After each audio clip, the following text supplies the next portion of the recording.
And Neelu Patel is our newest chair of the Nurse Practice Committee. This is yours, and we'll have you open it up and establish a quorum. Fantastic. Well, good morning, everyone. Sorry for my delay. Of course, WebEx had me relaunch my app, so those things happen always when you least expect it. But good morning. Today is October 16th, 2024, and welcome to the Nurse Practice Committee meeting. Let's start by a roll call to establish a quorum. I'm Neelu Patel, and as EO Melby said, I am the new chair of this committee. And the other members of this committee, please introduce yourself. We have Dolores Trujillo. Dolores Trujillo. I am the current president of the BRN. I was appointed by Governor Newsom in the direct care provider role. Good morning, everyone. Thank you. And Vicki Granowitz?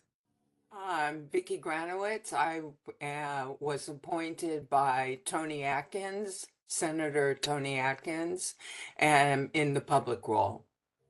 Great. And we have board member Jovita Dominguez. Good morning, everybody. Jovita Dominguez. I was appointed by Governor Newsom in the education and licensing. Thank you. Well, thank you, everyone. We do have a quorum. And as a gentle reminder to our committee members, we are required by law to have our cameras on throughout the meeting.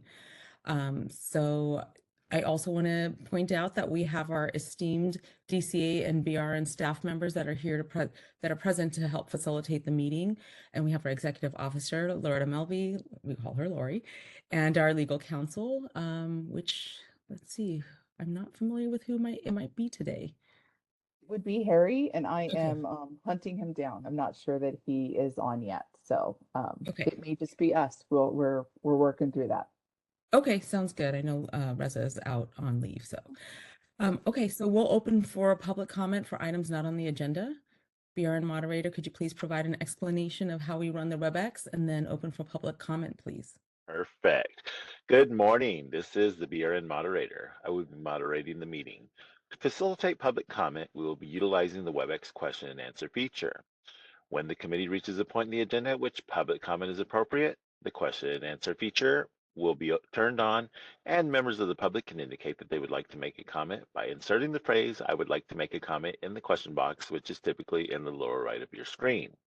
We also have an in-person location in Sacramento, and we will query that room as well. I will then call on the individual and unmute their microphone. The individual will have 2 minutes to make their comments.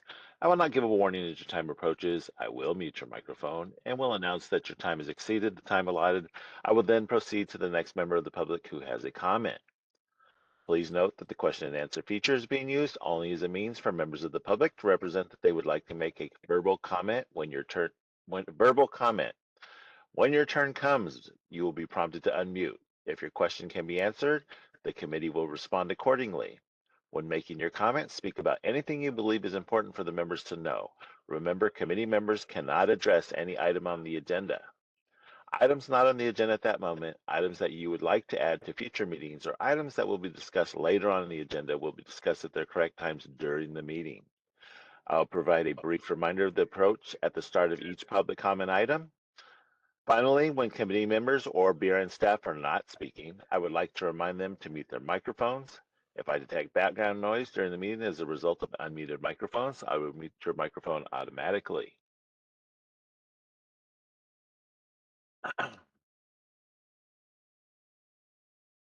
Okay, I'm sorry. Here we go. We will be opening for public comment now. Please refer to the screen share for members of the public to see how they should type in their request for a comment.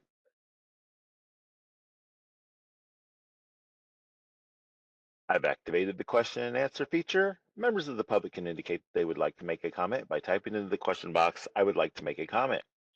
Please remember you will have 2 minutes to make your comments. I will not give a reminder as your time approaches. I do not want to interrupt you nor cause you to lose your train of thought. I will mute your microphone and inform you that your time has expired, and we'll move on to the next member of the public. I'll pause for a moment for members of the public to type in, "I would like to make a comment."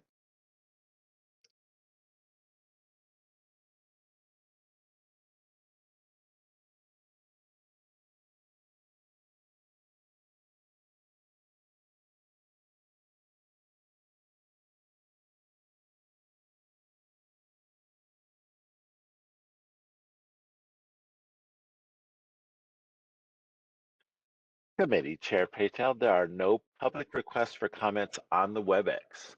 We have no requests for comments in person in BRN Sacramento. Would you like me to close this window? Yes, please. Thank you. Thank you. Okay, moving on to agenda item 7.2, approval of the previous meeting minutes from April 18th, 2024, which was chaired at the time by Dr. Mary Fagan. Committee members, are there any comments you'd like to make before a motion is made to approve the meeting minutes? Okay. Not this time. Seeing and hearing none, thank you. As the chair of this committee, I have reviewed the minutes from the last meeting, and I will make a motion to approve the meeting minutes from April 18th, 2024. Can I have a second? I'll second. This is Vicky. Thank you, Vicky. Board moderator, please open for public comment again. We will be opening for public comment now. Please refer to the screen share for members of the public to see how they should type in their request for comment. I've activated the question and answer feature. Members of the public can indicate that they would like to make a comment by typing into the question box, "I would like to make a comment." Please remember you will have 2 minutes to make your comments. I will not give a reminder as your time approaches. I do not want to interrupt you nor cause you to lose your train of thought. I will mute your microphone and inform you that your time has expired, and we'll move on to the next member of the public. I'll pause for a moment for members of the public to type in, "I would like to make a comment."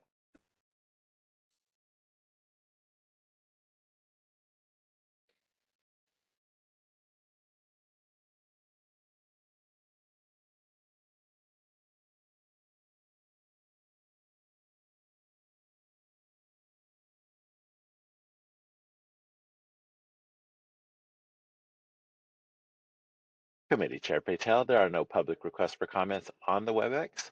We have no public requests for comments in person in BRN Sacramento. Would you like me to close this window? Yes, please. Thank you. Okay, so taking it to a roll call vote, the ayes to approve the meeting minutes from April 18th, 2024, and the nays, if you disapprove, Dolores. I approve. Thank you. Vicky? Aye. Jovita? I approve. And Nilu Patel, aye. So we have a unanimous vote to approve the meeting minutes from April 18th, 2024. Thank you, members. Moving on to agenda item 7.3, information only. Our executive officer, Laura Melby, will be presenting the details about this, providing an update regarding the advisory committees. Thank you, Lori. Please let us know what you have for us. Yeah, so just a quick checklist here, just to let you guys know that CRNA and CNSs were reported out at the August meeting for the board, so they will not be covered in this agenda item. So it's nothing new has happened since then. For CNSs, sorry, for NEWAC, the Nurse Education Workforce Advisory Committee did meet September 12th. And what the main topic for discussion that day, other than working on subcommittee assignments and scheduling out for the rest of the next year, was a receipt of an email of a letter that came from the Quad Council. The Quad Council is COADN, ACNL, CACN, and I know there's one more and I don't remember it off the top of my head. I'm so sorry. ANA. And there were 4 items that they wanted us to address. Concern 1 was unnecessary and redundant oversight of nursing education programs, which inhibit innovation, flexibility, and program management. I did let them know that we are now doing joint continuing approval visits with the accreditors since the passing of the last Sunrise bill. And so we did go ahead and clear that out, and most of our stuff has aligned. And so that this was also kind of a repeat of the same letter that we received prior to the last sunset. Concern number 2 was the nursing education consultants saying that there's some inconsistency of interpretation and application of regulations and requirements. We're continuing to work on that. Our NECs meet weekly, if not twice a week. And there's been a lot of changes. We're trying to get everybody on the same page, and for the most part, they are. I think a lot of it comes down to just a lot of education out to the various program directors, campus presidents, et cetera, on that, because even though it may seem like they're inconsistent, when you get down to it, it's not. You're having to adapt the regulations, requirements to the various campuses, various college and universities, as well as various curriculum, and nothing is identical. So it is being implemented as consistent as I think possible at this moment, but there are still updates and changes and new ways to look at things always. Number 3 said the high BRN fees for certification and nursing education, as well as transparency in the rationale for increased fees. They talked about substantive change fees. They talked about an exorbitant fee for PHN renewal. And so I reminded them that we removed the fees for the substantive change, which they aligned with curricular changes in that Sunrise bills as well. So we have not collected any fees from our schools, and we removed those fees 2 years ago. And then I also let them know that the public health nurse legislation that we worked on this year was recently signed, and there is no more renewal fees for the public health nurse. And so again, this was a kind of a repeat of the last letter that came from the Quad Council before the prior sunset. And so I think there was a lot of updates that needed to occur that maybe they did not have an awareness of. And then the final agenda item that they brought forward to us was a recent statewide survey of California nursing deans and directors said that 78% indicated the rules and regulatory requirements decrease their effectiveness as a nursing program. And we kind of went through that, and it was discovered that statewide survey was not so recent. It was published in 2021. And if you guys remember what was going on in 2021, you could definitely understand why there was some confusion and some challenge and stuff, because we were in the height of COVID.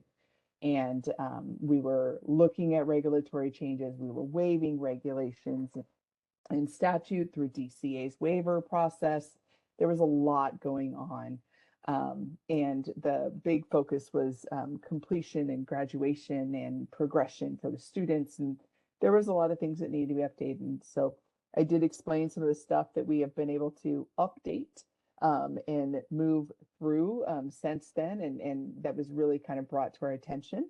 So I did receive some communication afterwards and that thanked us for those updates. And I'm hoping that they revised the letter. It did go out to legislative staff as well as our committee for communication. So I'm hoping that they follow up with a more current letter of more current concerns so that we can work collaboratively and address those.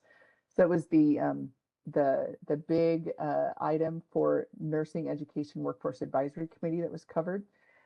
Additionally, NMAC and NPAC met, and that's our nurse practice and nurse midwife committee meetings. And they met in, September as well, towards the end of that month on the 24th. And they had very similar agendas for them to have discussions. And so the NMAC met first, and they, again, worked on dates for the upcoming years. And we will have those all posted to our website as well soon for next year. I think that those are in the process of getting placed up there. They had some conversation about the disciplinary cases and some statistics around nurse midwives. And then they discussed more on their subcommittee work and working really well, trying to get them to work better with our staff so that they can have some quality committee meetings, subcommittee meetings in between. And then we also discussed updating some websites. There's not a lot of regulatory changes that need to be updated after the passing of SB 667. But we do need to probably update some FAQs, and so they'll be working on that. And then the final committee agenda is actually coming to practice today, and that is the disciplinary guidelines for the advanced practice RN as an independent practitioner. And so they reviewed those and passed them through without any edits, and is recommended to come to the board committee for review and hopefully acceptance as well. The nurse practitioner agenda was almost identical. The only thing that was different with them was a discussion in addition to the ones that we were covered on SB 1451 that was just signed into law, and that updated some of the requirements for the nurse practitioner who works without standardized procedures within a group setting.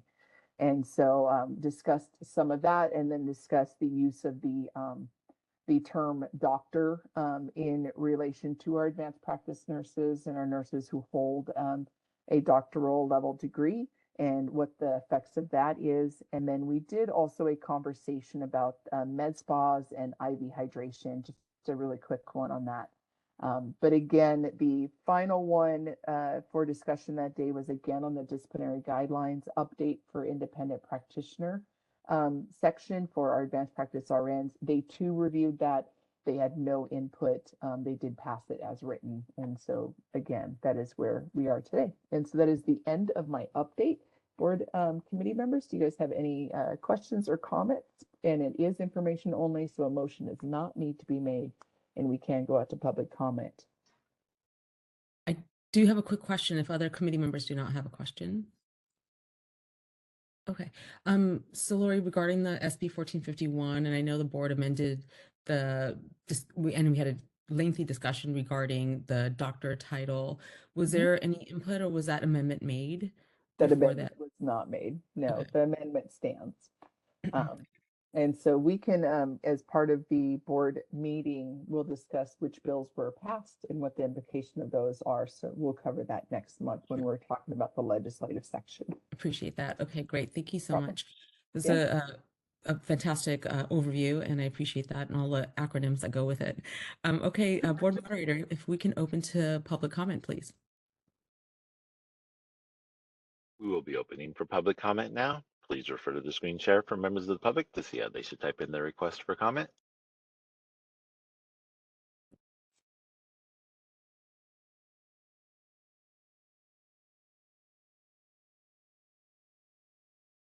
I've activated the question and answer feature. Members of the public can indicate that they would like to make a comment by typing into the question box, "I would like to make a comment." Please remember, you will have 2 minutes to make your comments. I will not give a reminder as your time approaches. I do not want to interrupt you nor cause you to lose your train of thought. I will mute your microphone and inform you that your time has expired, and we'll move on to the next member of the public. I'll pause for a moment for members of the public to type in, "I would like to make a comment."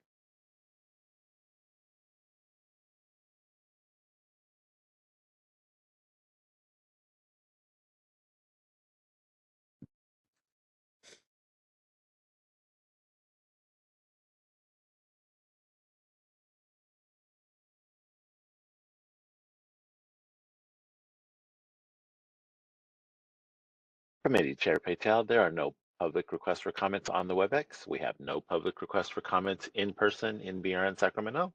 Would you like me to close this window? Yes, please. Thank you. Thank you. Okay, very efficient meeting so far. Moving on to agenda item 7.4, discussion and possible action regarding the Nurse Midwives and Nurse Practitioners Advisory Committee recommendations on proposed draft regulatory language to amend the recommended guidelines for disciplinary orders and conditions of probation. I think, Lori, you have that update for us as well, right? I do. And then Thank board you. moderator Marissa Clark is in the attendees. Can you elevate her so she can be my backup in case she needs to add anything to this section that I don't get correct? Thank you. So agenda item 7.4, we did present language that is located on page 3 of, nope, that's that page 3. Page 19 is where it starts, where you can review the language that is put forward. This was adding a section. So when you look at that language that starts on page 19, you will see bolded language that says independent practitioner, and it starts at letter lowercase e. And that is all new language. That is not language that has previously been part of our disciplinary guidelines.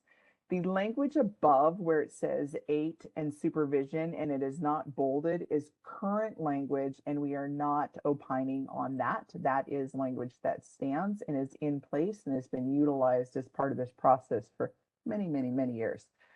So section lowercase e is the language that both the Nurse Practitioner Advisory Committee as well as the Nurse Midwife Advisory Committee has reviewed. They had no edits. This is in alignment with language that was just recently accepted through the Office of Administrative Law to update some other healing art boards language around independent practice.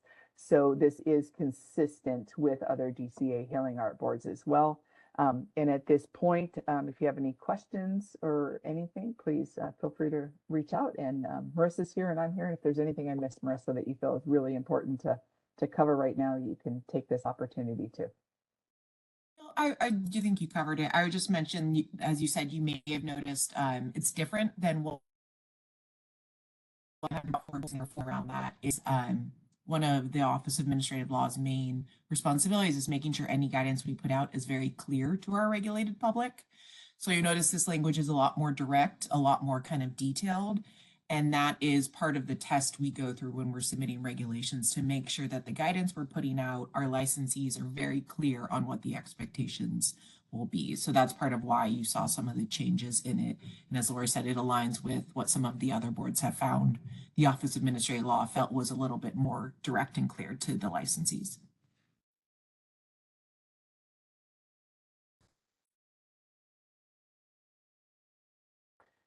So this one would require a motion for you guys to approve, if you will, to move forward to board for full consideration in November, and then we can start our noticing time period and stuff if there's no additional comments.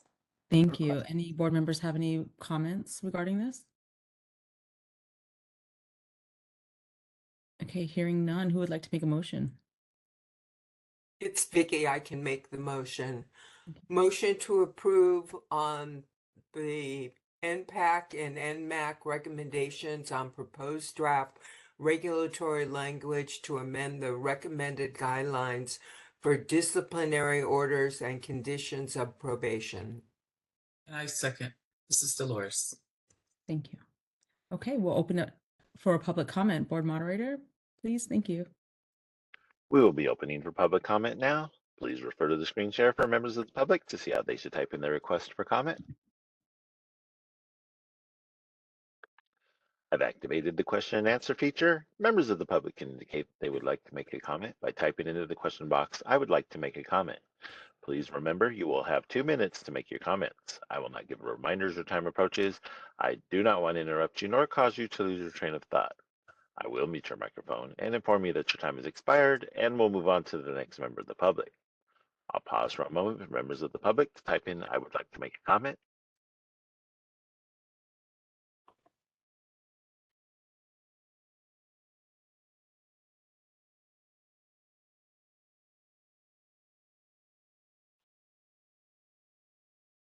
Nurse Mary would like to make a comment. 1 second, please.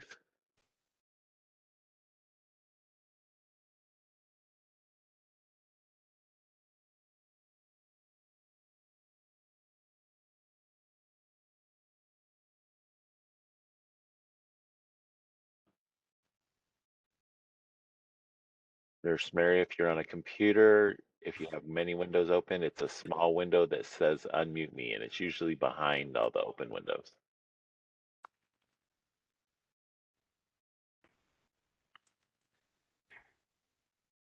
There you go. Heard? Yes, ma'am. Nurse Mary, go ahead. Thank you. Good morning to all the committee members, and thank you for being here. I made a copy of all the agenda items, but I didn't get a copy of this particular item where there will be changes in the probation program. can somebody direct me to where I could get a copy of this? Yes, it is on our website. And I'll actually screen share. Are you able to see your screen? Screen share, okay. Okay, so I'm going to screen share here. What you'll see as soon as it shows is our home page. Okay. It'll pop up here really quick. Sorry about that. It just takes a little time. Oh, And so there on it our is. homepage, Okay. yeah, Yes. on our homepage, you'll see meetings here off to the quick hits. You go into your meetings and you'll see today's Oh, yes. agenda items where it has our agenda and our materials. So if Yes. you click into our agenda for nurse practice, you will see that this is agendaized right here on agenda item 7.4, and it's discussion and possible action regarding the recommendation of the proposed regulatory draft to amend the recommended guidelines for disciplinary orders and condition of probation. And then you will also see the materials that are right next to that. And the materials, you'll see that it starts in the materials on page 19. Okay. And Thank you then, so much. page, I'm going to go back yes, and get that. Thank you. no Thank you. problem. You're Thank you, welcome. Loretta. Thank Bye-bye. you. And I will stop sharing here. Bye-bye. Thank you for your comment. Committee Chair Patel, there are no other public requests for comments on the WebEx. We have no public requests for comments in person in BRN Sacramento. Would you like me to close this window? Yes, please. Thank you. Thank you. Okay, let's take it to a roll call vote. The ayes for approve and the nays for disapprove, please. We have Dolores, Aye. Vicky, Aye. Jovita, Aye. and Nilu. Aye. Thank you. We have a unanimous vote to approve this. Agenda item 7.4. Thank you all. Okay, moving on to agenda item 7.5, information only. Updates to the BRN website, including the additions of web pages for each advanced practice registered nurse profession. And before we begin, I would really like to give credit to EO Melby and the BRN staff. They've put in a lot of time and they did a terrific job with updating the website, and it looks fantastic. So EO Melby, please tell us about it.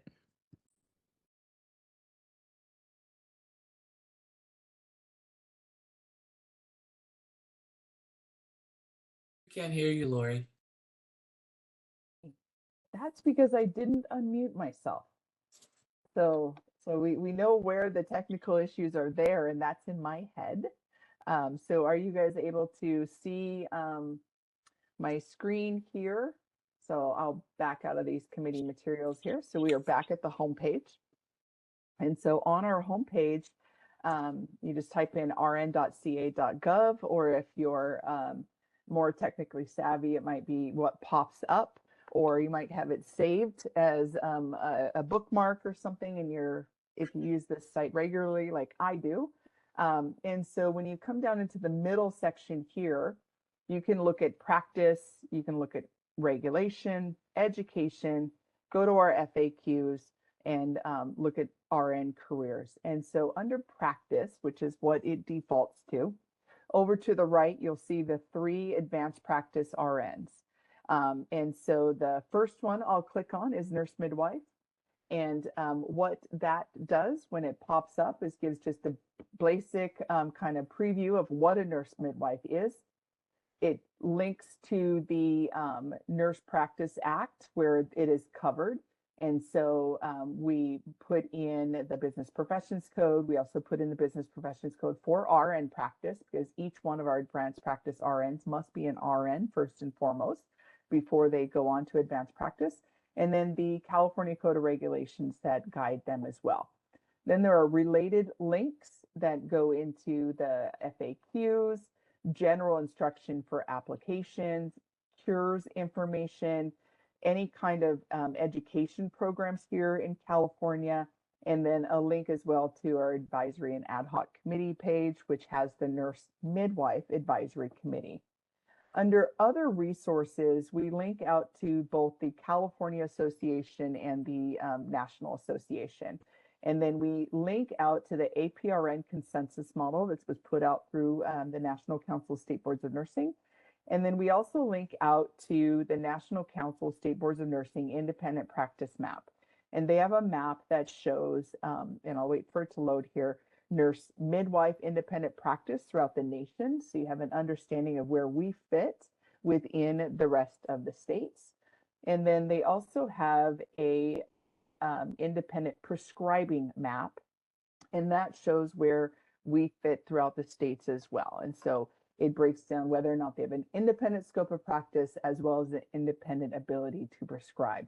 And you will see that for the nurse midwives, they are noticed here as not independent. And when we go ahead and do our update, which this is an annual update, that will be updated as well, because our nurse midwives are not required to work under standardized procedures.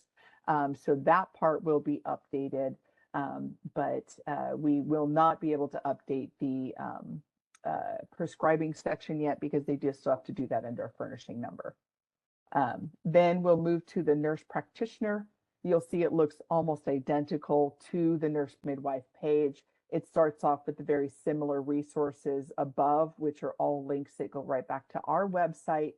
The related links kind of go again to the FAQs, and then our how to apply.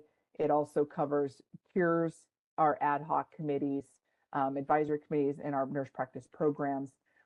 What nurse practitioners have that others don't is there's been a lot of studies around them.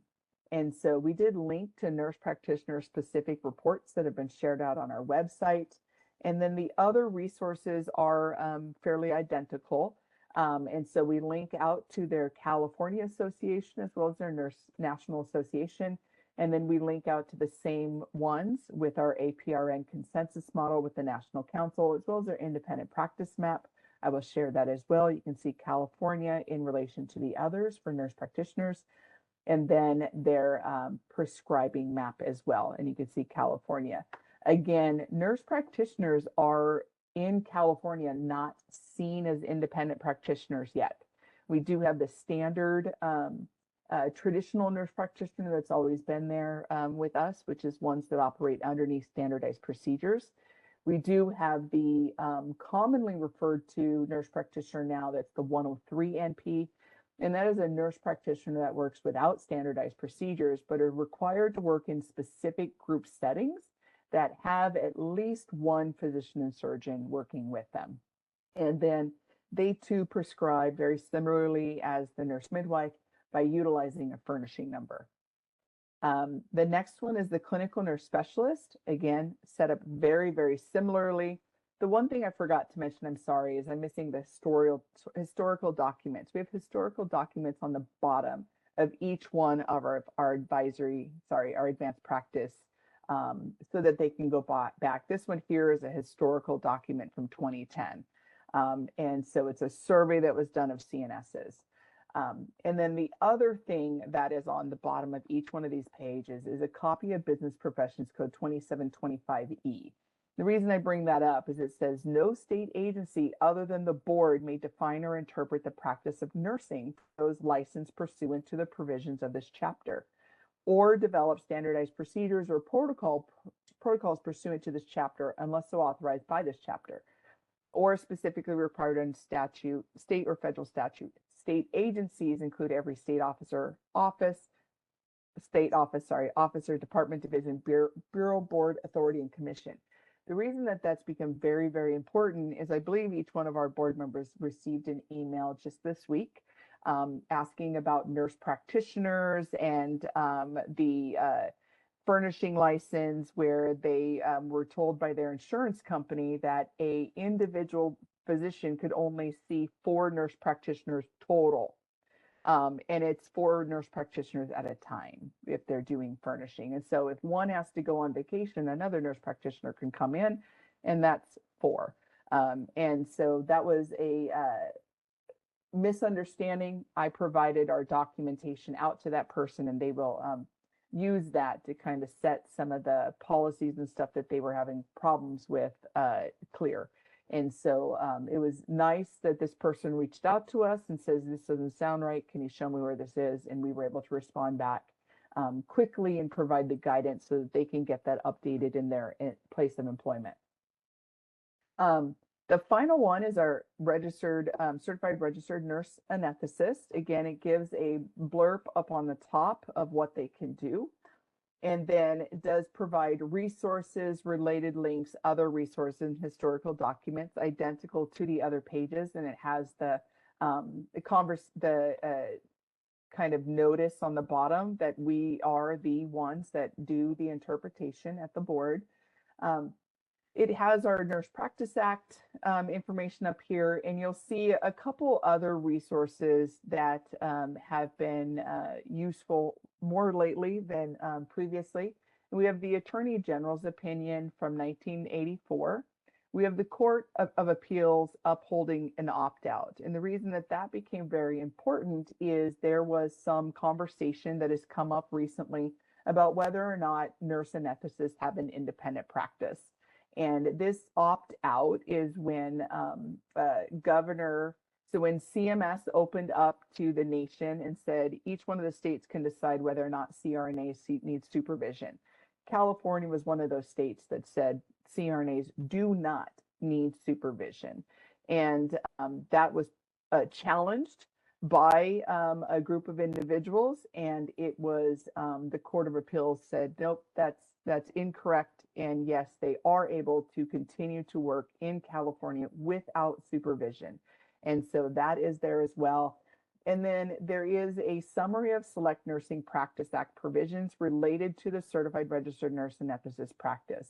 That page here is specifically added to this page. It is a link that went out with an all facilities letter just recently from California Department of Public Health.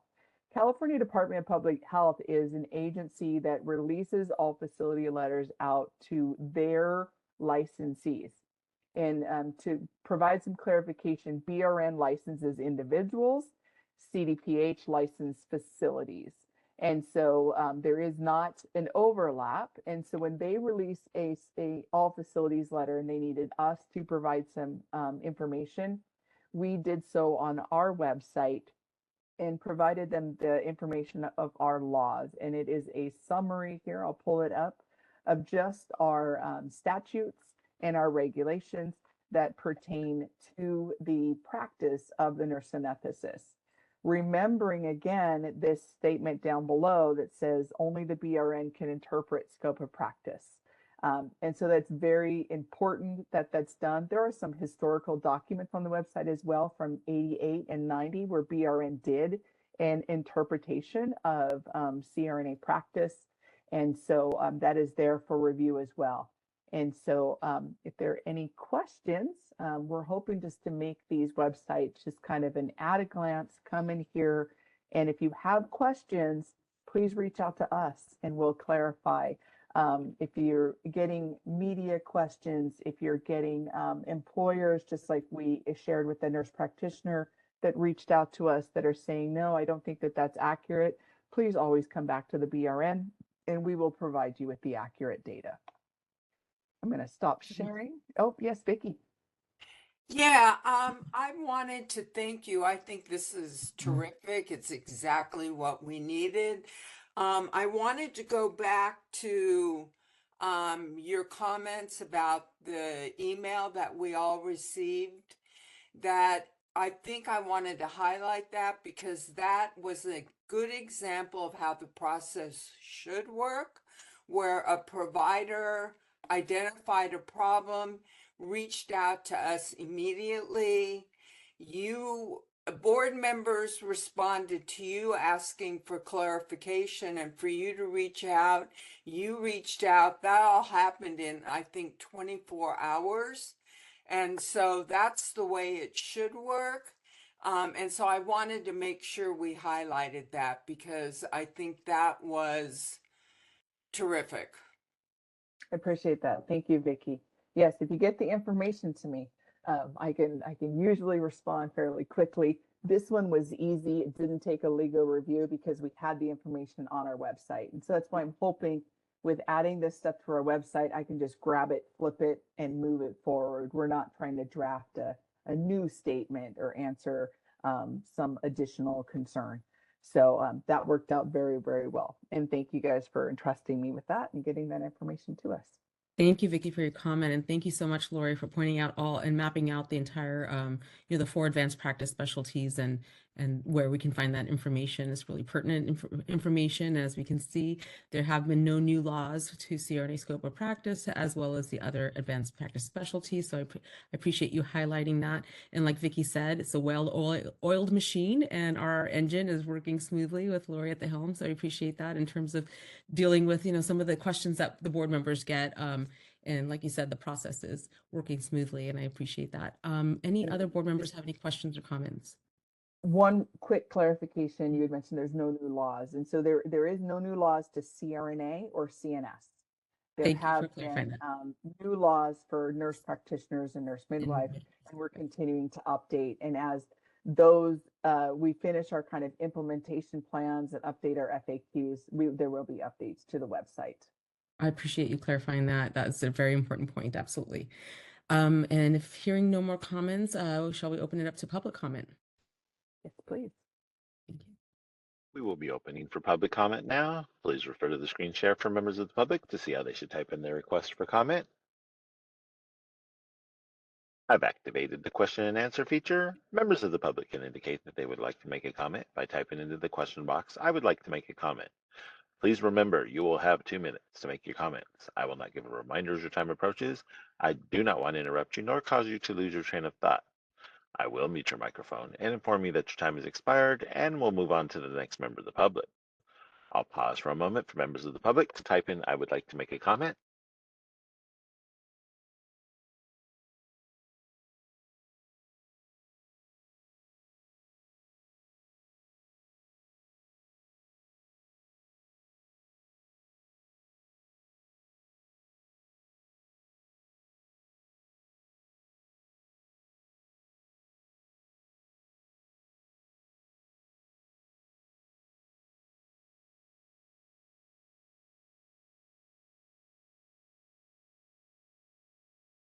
Before I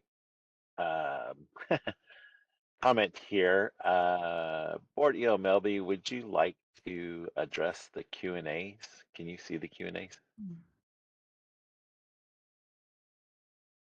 I can see the Q&A, and they said not a public comment, and so we'll work to address that offline. Okay, thank you. Committee Chair Patel, there are no public requests for comments on the WebEx. We have no in-person requests for comments in BRN Sacramento. Would you like me to close this window? Yes, thank you, Board Moderator. Thank you. So agenda item 7.5 was information only. So thank you for presenting that. And we have no other comments or questions by board members. If not, we shall adjourn this meeting.